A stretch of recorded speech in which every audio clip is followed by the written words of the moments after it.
In today's video, I'm bringing you a strategy that I believe will win fantasy football leagues in 2023. Do me a favor, go ahead and drop a like to show some love. Subscribe if you like fantasy content. And I want you to comment down below, what is your favorite strategy that you've employed over the last couple years?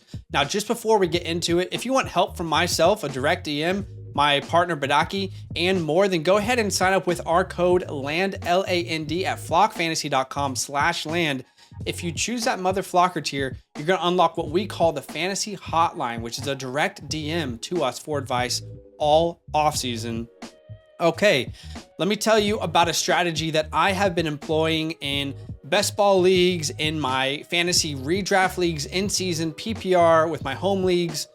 A strategy that I believe will win people fantasy leagues this year. And this is specifically for those people out there who don't have a top 5 pick in their fantasy drafts this year. So I'm speaking from a 12-man PPR perspective, but let's say you have the 106, 107, 108, 109, 110, etc. Then this, I think, is the ideal strategy for you. The top 6 should go Jefferson, Justin Jefferson, Christian McCaffrey, Cooper Kupp, Jamar Chase, Tyreek Hill. But after that, regardless of your scoring format, half PPR or full PPR, I'm going to go ahead and advocate that Travis Kelce should be your pick. He gives you such clarity and confidence at a position where we rarely see that on a year-to-year basis. And look, I'm going to dive into Travis Kelce specifically in a second, why he should be a first-round pick this year. But here's a couple teams that I've currently drafted so far.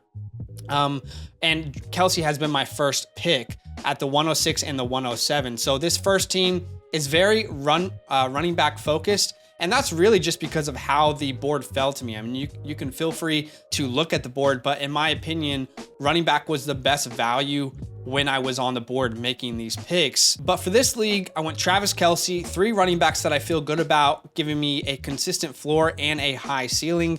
And then I got the Justin Herbert / Keenan Allen stack. So in this team, I'm making 2 important bets here. Firstly, that the Kansas City Chiefs offense will be completely centered around Travis Kelce, and that Patrick Mahomes will be good, right? The second bet is that the Chargers offense is going to be explosive and Keenan will be an important part of it. Now, I've talked about Keenan Allen previously on this channel. I think he's going to have an incredible year. If you look at his numbers when he came back from the injury, he was top 3 in points per game, in receptions and targets per game. Like, he was an absolute monster. You can look at the second team that I drafted. This was more wide receiver focused. So I wanted to give you guys 2 different kind of ways to draft your teams, with Kelce being your first pick. And this team, 4 wide receivers that I feel like I can count on and raise my PPR ceiling on a weekly basis, as well as Dak Prescott as the quarterback value.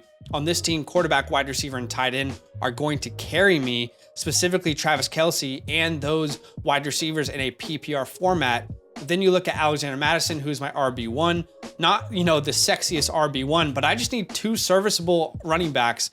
And hopefully between the group that I drafted there, I'm going to be able to find that through injury, handcuffs, or just through players finding their way into good roles. I just need a serviceable running back behind Alexander Mattison there. But regardless how your team turns out, let me tell you why I think Travis Kelce should be your pick at the 106 onwards in redraft leagues this year. If it's best ball, whatever you want it to be.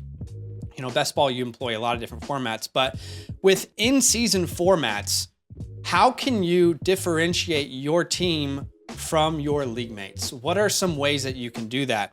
Well, I would go ahead and advocate that for quite some time, Travis Kelce has provided that positional difference, that X factor for people in their fantasy leagues for a while, right? He has been helping people win championships since 2016. And let's look at last season, the kind of advantage that he gave you just between the first and second at each position in points per game. So the difference in points per game between the first and second highest scorers at the quarterback position was just 1. Patrick Mahomes scored 1 more points per game than Josh Allen. At running back, Austin Eckler scored just 0.9 more points per game than Christian McCaffrey. At wide receiver, Cooper Kupp scored 0.7 more points per game than Justin Jefferson. And then you look at tight end, where the difference between Travis Kelce and the rest of the pack is massive.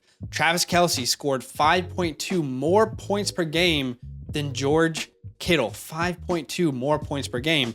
How about we go ahead and expand that data to, how about we do it from the 1st and the 12th at the quarterback and tight end position. The reason I'm putting those two in that category is because typically in your typical one quarterback league, you're only starting one quarterback and one tight end, correct? And then we'll look at the 1st and 24th for running backs and wide receivers. So I'm giving running backs and wide receivers the upper hand here, right? I'm giving them a bigger difference gap between those two. So let's look at the difference in points per game between the 1st and 12th quarterback / tight end.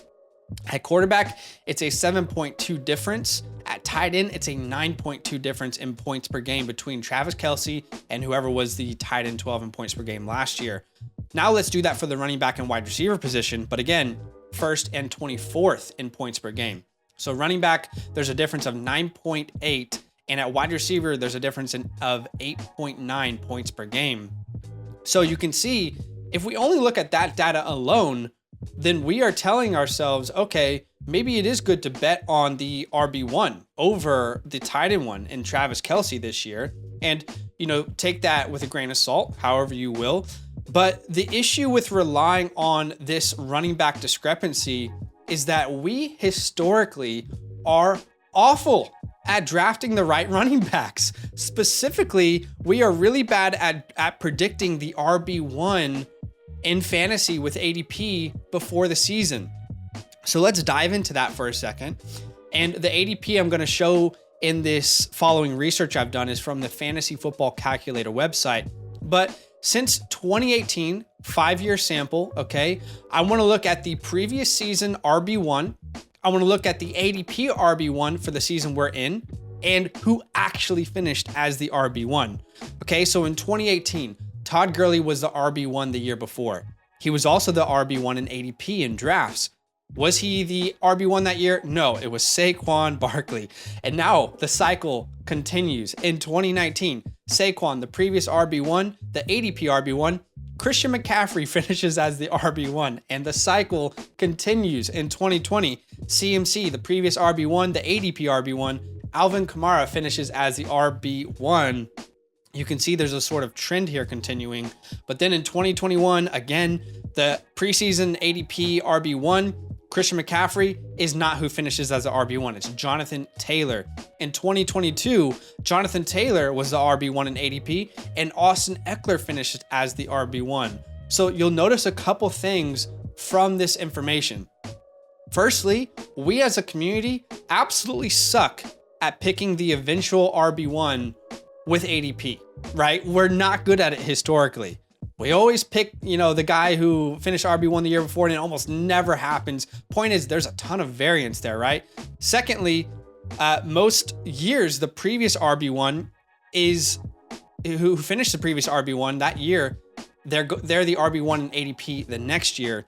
And then more importantly, the most important thing I want you to take away from that is that there is so much variance at the running back position on a year-to-year basis. More than quarterback, more than wide receiver, more than tight end.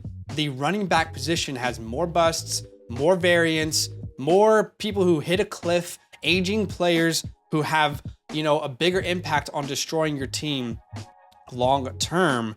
So I talk about how much variance there is with betting on the RB1. How much variance has there been on betting on the tight end one in fantasy in that same time span? Let alone, let's give a deeper time span, okay? Let's dive in. Since 2016, Travis Kelce has been the tight end one 86% of the time. We are talking about a 7-year span, people. Mark Andrews is the only one to ever dethrone him since 2016. Travis Kelce, Travis Kelce, Travis Kelce. There has not been much variance. With your first round pick, of course, you want upside, but you also want a dependable pick who's going to consistently give you fantasy points. Travis Kelce is that dependable pick, in my opinion. And I think he's absolutely a player that you can build your fantasy teams around.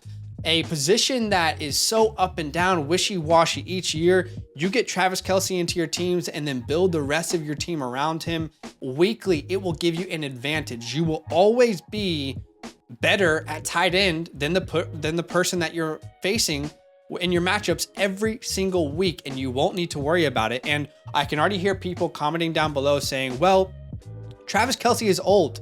He's aging. Eventually, he's not going to be Travis Kelce. To those people who are worried about his age, let me ask you, what sign or analytic or stat are you pointing towards to back your claims that he is slowing down, that he is aging, that he's reached a peak? Let me know. Is there any sort of regression that we need to be worried about that you've seen? Just last year, when the team lost Tyreek Hill, Travis Kelce accomplished something only three tight ends in the last 2 decades have done. Last year, Travis Kelce scored 18.6 PPR points per game. In the last 20 years, only 3 tight ends have done that, okay? You saw Travis Kelce last year do it. Then in 2020, he did it again. And then last time that happened was 2013, almost a decade ago. Jimmy Graham scored over 18.6 points per game. Then in 2011, we have Gronk who put up a season like that. And in 2019, we have Antonio Gates who put up a season like that. The point is, you want upside? Okay, you get it at a position that we rarely see it. You want consistency? Okay, you get it at a position that we rarely see it. I feel like it is much easier to find, let's say, wide receivers in round 7, 8, 9 that can give you consistent startable value than it is tight ends. And he's not slowing down. Travis Kelce is not slowing down. If you can hit on a couple of sleeper wide receivers and running backs in your drafts, you will be winning championships with your fantasy leagues. So call it the Travis Kelce strategy, call it whatever you want to. I tried to provide as much context, as much information as I possibly could. We're not good at picking superstar running backs. We're not good at picking top 5, the RB1. We should be very good at this point at picking the tight end 1. And it's not a mistake that Travis Kelce, the year they lost Tyreek Hill, puts up a historic season. One that we've only seen 4 other times, and the other time being him, in the last 2 decades. It's not a coincidence that happened when Tyreek Hill left. They have not brought in anyone at this point. Maybe D-Hop comes in, but at this point, they have not brought in anyone to compete with him for a ridiculous target share. He will continue to be the weapon in this offense, and I feel comfortable building fantasy teams around him. So let me know what you think about the strategy in the comments below. I will be employing it a lot in my own fantasy leagues, and I'm curious the amount of builds that you can actually get from this sort of strategy. You know, I showed you a couple builds where I went wide receiver heavy, running back heavy. I think there's a lot of different ways you can do it. I mean, hey, if Patrick Mahomes falls to the 3rd round, maybe you can end up getting Patrick Mahomes and stacking him. So there's so many different ways you can go about using Travis Kelce and having Travis Kelce help you win championships. Would love to know your opinion in the comment below, and you know, any sort of thoughts that you can provide to the community as they read through the comments. So drop a like to show some love. Subscribe if you like Dynasty content. And by the way, if you want a place to draft this offseason, why don't you go ahead and use our code LAND when you're signing up to Underdog Fantasy. So if you use our code LAND, you will get your deposit matched up to $100. So if you put $100 in and you use our code at sign up at Underdog, you will get an extra $100. It is free money. And by the way, if you go ahead and use that same code when signing up to Flock Fantasy LAND, everyone who signs up to Flock Fantasy with our code LAND gets a bonus $10. You just have to go to your account and enter your Underdog username. So you could potentially be looking at $110 free by using our codes across the 2 sites. So please feel free to DM us on Discord with any questions about that, or Twitter, or whatever the case may be. Enjoy the rest of your day. We'll see you in the next video. All love. Now that those idiots are done talking, who needs some rankings? Hell yeah, I need some rankings. Then use promo code LAND, L-A-N-D, for 30% off any membership at flockfantasy.com. Oh. It's so easy. Even your grandma could scan that QR code right there.